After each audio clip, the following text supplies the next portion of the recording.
Hello everyone, welcome to this part. In this part I will show you how to make this Wicker tutorial for this seat and back, as you see in the references.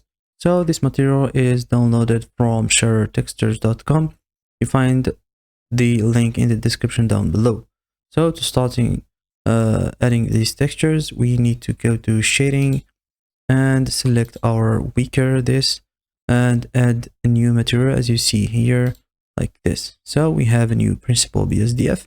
So we need to first go to our principal BSDF and click Ctrl T if you are enabled the Node Wrangler add-on in Blender. So click Ctrl T, you have image texture with a mapping node. So in this case, we will add the Wicker texture with a manual method, because we will have problems if we use Node Wrangler, because we have a lot of maps. So we will have image color base and ambient occlusion, specular, roughness, metallic, opacity, normal, and displacement. So we need to add it manually. So I will click open, then go to my folder and go to textures and Wicker 5 4K.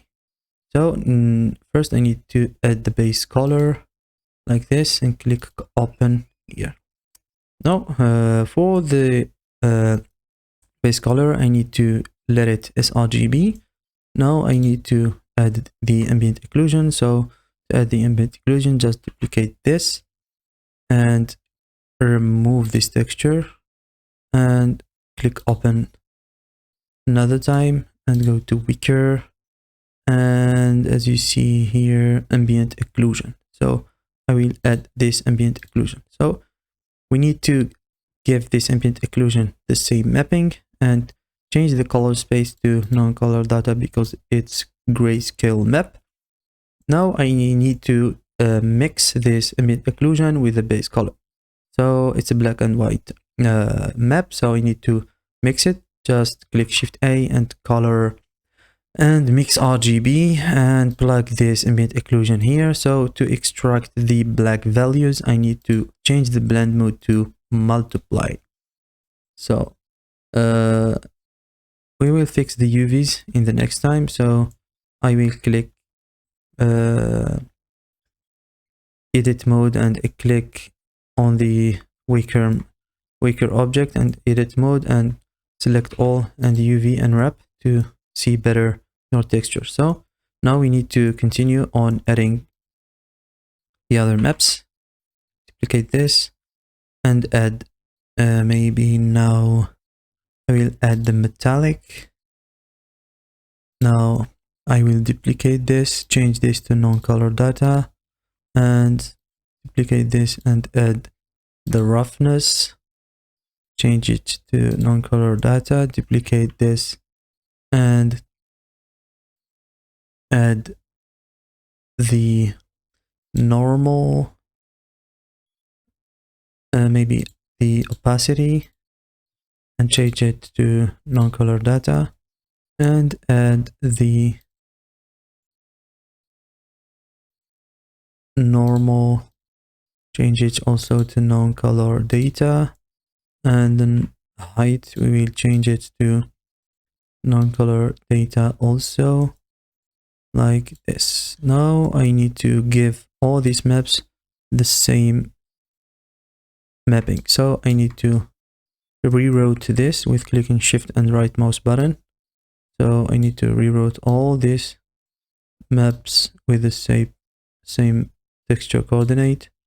So plug all this texture coordinate and mapping here to move it with G, have plug it here and plug the last to the height.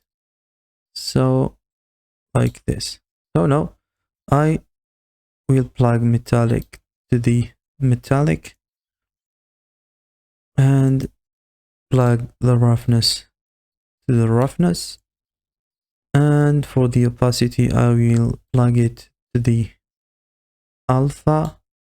As you see here, we should have these holes and we should see through it. So we are in EV now, so we need to enable some options. So you need to select this and go in the material properties and go down, and in the settings change the blend mode to alpha blend and the opaque shadow to none, like this, to have the opacity of the material. So now I need to plug the normal and the height. So to add this, I need to add a vector and normal map and plug the normal to the color and plug the normal to the normal.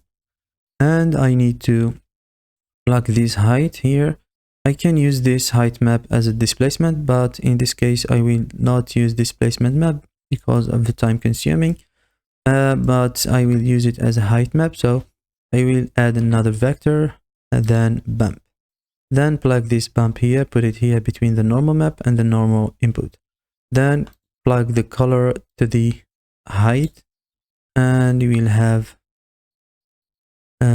details. I think we need to enable some options to have better view in screen space, reflection, refraction, and so on. So go to the options of the blend, opaque, refraction, and so on. So to have better material, we need to make it in cycles. So for the moment, just we will focus on plug our material to the sockets. So like this, I will decrease the distance to 0.01 like this. And I need to decrease a little bit the scale. So I will make it to 5 to have a better view and better matching with the references. So I need to make it scale 5. So I need to give this curve the same material as this wicker material. So I will click new and add a new material to the curve.